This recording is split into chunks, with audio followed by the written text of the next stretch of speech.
Last week, there were a lot of cool pieces of tech we saw.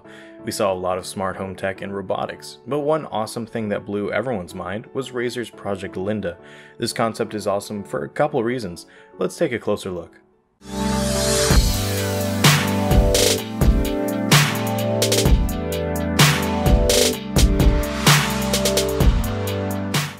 So Razer basically asked themselves the question, what if we stuck our phone into a computer?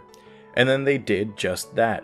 The whole concept is based around the idea that you can stick your Razer phone into what's basically a gutted Razer Blade Stealth. The cool thing is that the computer, once the phone is inserted, will be powered by the phone itself. It has its own battery, but the guts are supplied by the Razer phone. The speakers, RAM, and Snapdragon 835 are all what power the shell. While the shell has 200 gigs of extra storage built in, you can also opt to use the Razer phone storage instead. The cool part is that the Razer phone becomes the touchpad pretty seamlessly. It's almost like it was meant to be. It not only becomes the touchpad, but also becomes some sort of second display that gives you a little extra something when gaming or even browsing.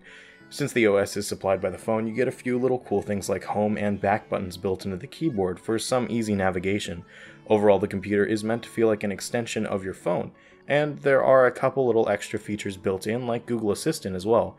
Overall, this is an awesome project we're all super excited for, and while none of this is really final and only a concept, talking to Razer and seeing how excited the engineers are to get this on the ground running is pretty awesome, and we can't wait to see what this really turns into.